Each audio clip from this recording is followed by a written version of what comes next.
Welcome to my channel CMA Telugu. ఈరోజు శాలరీలో మన topic వచ్చేసి లీవ్ శాలరీ అనమాట. అంటే లీవ్ ఎన్కాష్మెంట్. అసలు లీవ్ ఎన్కాష్మెంట్ అంటే ఏంటి? మనం ఆర్గనైజేషన్లో జాయిన్ అయ్యేటప్పుడే మనకి కాంట్రాక్ట్లో ఏం చెప్తారు, ఇన్ని హాలిడేస్ ఉంటాయి, ఇన్ని లీవ్స్ ఉంటాయని చెప్తారు. సరే, వాడు జాయిన్ అవుతాడు, వర్క్ చేస్తూ ఉంటాడు.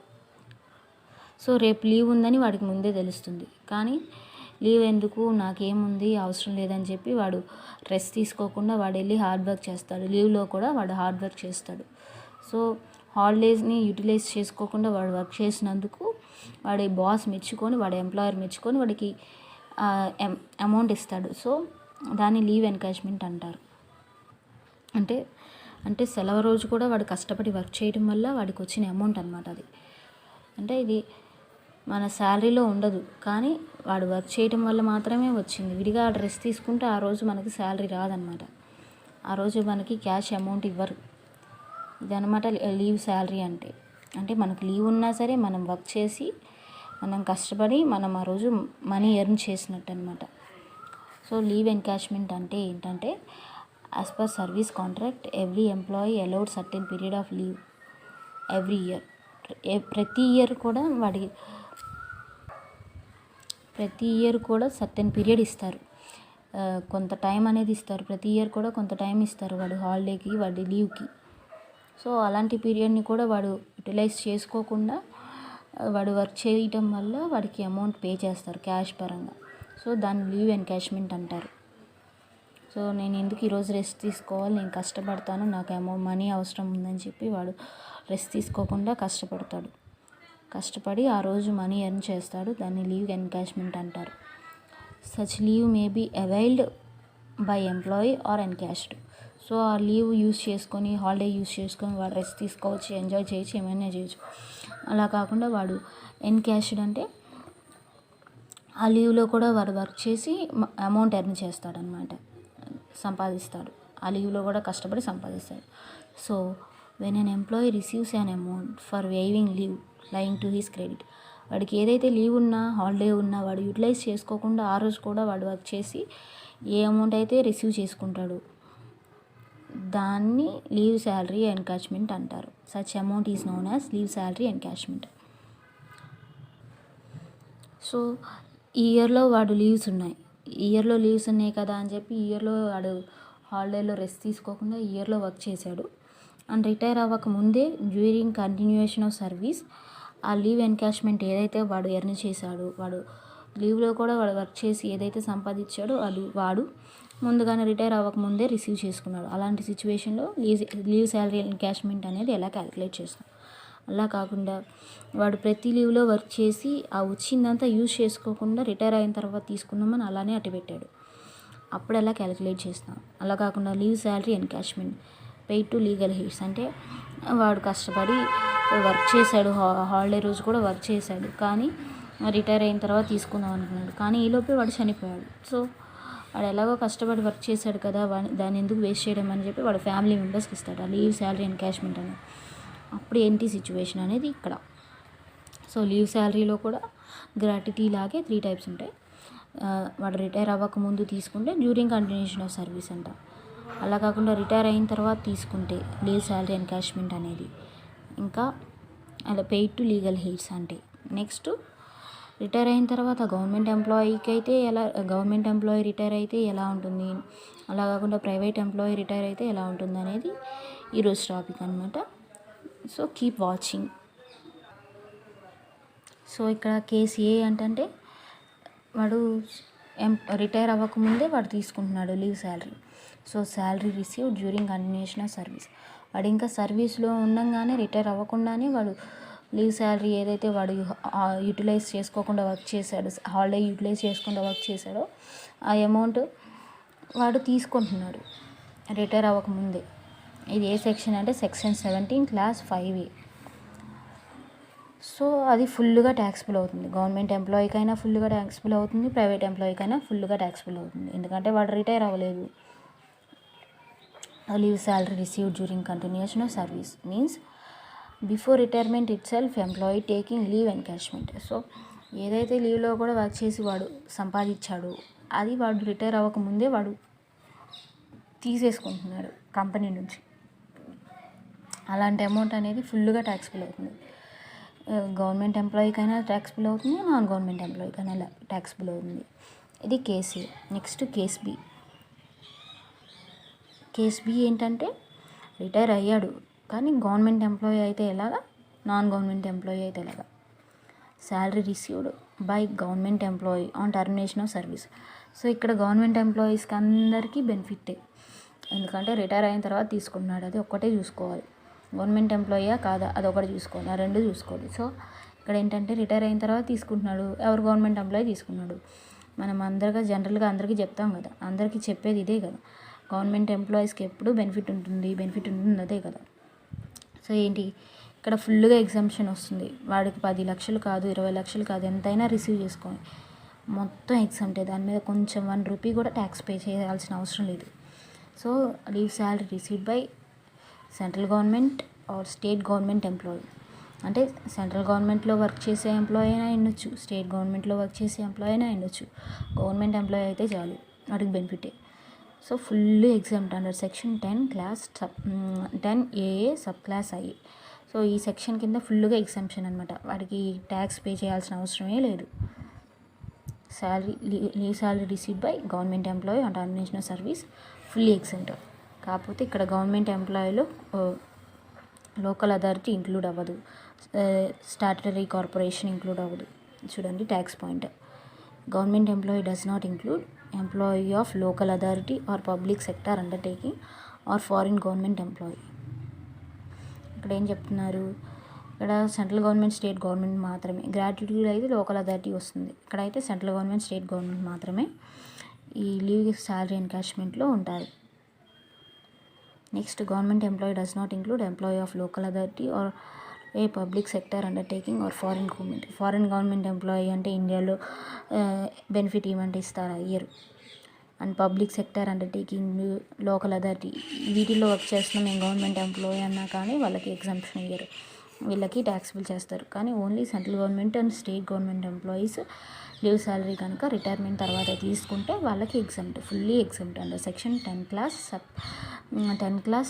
10AA సబ్ క్లాస్ ఐ అనమాట.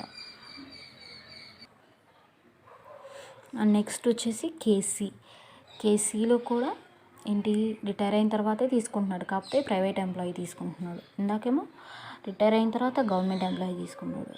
సో ఇక్కడ private employee non government employee తీసుకుంటున్నాడు. ఇక్కడ ఏంటంటే ఎగ్జామ్షన్ అనేది కొంత పోర్షన్ మాత్రమే ఇస్తారు, ఫుల్గా ఎగ్జామ్షన్ ఇవ్వరు. చూడండి leave salary received by non government employee అంటే ప్రైవేట్ ఎంప్లాయీ అనమాట, on termination of service retire అయిన తర్వాత తీసుకుంటున్నాడు. సో ఎగ్జామ్షన్ అనేది కొంత పోర్షన్ వరకు ఇస్తారు. Minimum of the following will be exempt under section 10AA sub clause I. So ఏంటి ఎగ్జామ్షన్ అంటే actual amount received as leave salary, అసలు లీవ్ శాలరీ యాక్చువల్గా మనకి ఎంత వచ్చింది అదొకటి. Next standard deduction 3 lakhs. Next 10 into average salary per month. Next 1 into completed year of service minus leaves actually taken into average salary per month. ఇది ఈ 4లో ఏదైతే తక్కువ అమౌంట్ వస్తుందో ఆ తక్కువ అమౌంట్ మనకి ఎగ్జామ్ట్. అండ్ యాక్చువల్గా మనం రిసీవ్ చేసుకున్న లీవ్ శాలరీ ఏదైతే ఉంటుందో దానిలోంచి మనకు ఎగ్జామ్షన్ ఎంత అమౌంట్ అయితే తక్కువ ఉంటుందో వీటిలో దాన్ని డిడక్ట్ చేస్తే వచ్చేదే taxable amount of leave salary అనమాట. అది మన శాలరీ ఫార్మేట్లో రాస్తాం టోటల్ శాలరీ కంప్యూట్ చేసేటప్పుడు, గ్రాస్ శాలరీ కంప్యూట్ చేసేటప్పుడు. అండ్ ఇంకోసారి చూడండి actual amount of gratuity received as leave salary, మనకి ఏదైతే లీవ్ శాలరీ యాక్చువల్గా వస్తుందో అది. And second point 3 lakhs and 10 into average salary per month. Fourth step 1 into completed year of service minus leaves actually taken. ఇప్పుడు మనం 25 years కనుక మనం complete చేసాం అండ్ లీవ్స్ వచ్చేసి ఒక 20 ఉన్నాయి అనుకోండి, 1 into 25 మైనస్ లీవ్స్ 20 అంటే 25 minus 20 ఇంత 5. మనకి యావరేజ్గా శాలరీ ఎంత ఉంటుందో అంత 5 into average salary per month చేస్తే వచ్చిన అమౌంట్ ఏదైతే ఉంటుందో ఆ అమౌంట్ ఈ స్టెప్లో రాస్తాం. పైన ఉన్న 3తో కంపేర్ చేస్తే ఏదైతే తక్కువ ఉంటుందో ఆ తక్కువ ఉన్న అమౌంట్ మనకి ఎగ్జామ్షన్ అనమాట. సో మన గ్రాట్యుటీ ఎంతైతే రిసీవ్ చేసుకున్నామో ఎగ్జామ్టర్ వచ్చిన దాన్ని డిడక్ట్ చేస్తాం. ఆ డిడక్ట్ చేస్తే వచ్చేదాన్నే మనం taxable amount of leave salary అంటాం. నెక్స్ట్ ఇక్కడ యావరేజ్ శాలరీ అన్నాం. సేమ్ ఇక్కడ ఇది ఏంటంటే ఎలా ఉంటుందంటే private employee but gratuity act cover అవ్వకుండా ఏ ఎంప్లాయీ ఉన్నాడో దాంట్లో ఉన్నట్టే ఇక్కడ యావరేజ్ శాలరీ క్యాలిక్యులేట్ చేయాలి. ఇక్కడ average salary means basic plus dearness allowance relating to retirement benefit plus commission as a percentage of turn over being last 10 months average salary ending on the date of retirement. So ఇక్కడ ఏంటంటే మన ఏ మంత్లో retire అవుతామో ఆ retire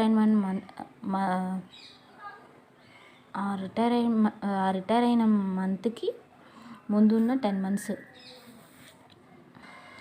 ఆ retire అయిన మంత్కి ముందున్న 10 months శాలరీని యావరేజ్ చేస్తాం. 10 months శాలరీని అదనమాట యావరేజ్ శాలరీ అంటే. మన నవంబర్లో రిటైర్ అయితే జనవరి టు అక్టోబర్ అనమాట. ఫస్ట్ ఉన్న 10 months శాలరీని ఆ 10 months శాలరీని యాడ్ చేసి బై 10 వేస్తాం. సో అప్పుడు యావరేజ్ శాలరీ పర్ మంత్ వస్తుంది. So completed year of service minus leaves actually taking. ఇక్కడ కూడా అంతే సేమ్ దానిలో లాగే while calculating completed year of service ignore any fractions of the year. మనం గ్రాట్యుటీ నాట్ కవర్డ్ చూసాం. నాన్ గవర్నమెంట్ ఎంప్లాయీలు గ్రాట్యుటీ కనుక not covered ఉంటే వాటికి ఎలా క్యాలిక్యులేట్ చేయాలనేది మనం చూసాం. ఇప్పుడు 7 years 9 months ఉంటే 7 years తీసుకోవాలి. 8 years 9 months ఉంటే 8 years తీసుకోవాలి. 10 years 11 months ఉన్నా 10 years అనే తీసుకోవాలి. 1 monthగా తగ్గింది 11 years తీసుకుంటామంటే కుదరదు. ఫ్రాక్షన్ మంత్స్లో ఏమున్నా సరే మనం కంప్లీటెడ్గా తీసుకుంటాం.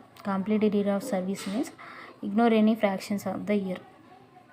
ఇది సేమ్ ఎలా ఉంటుందంటే యావరేజ్ శాలరీ కానీ కంప్లీటెడ్ ఇయర్ ఆఫ్ సర్వీస్ కానీ non government employee and gratuity not కవర్డ్కి ఎలా అయితే ట్రీట్ చేస్తాం. 10 months యావరేజ్ శాలరీ ఈ మంత్లో రిటైర్ అయితే ఈ మంత్కి ముందున్న 10 months యాడ్ చేసి బై 10 వేస్తే 10 months యావరేజ్ శాలరీ వస్తుంది.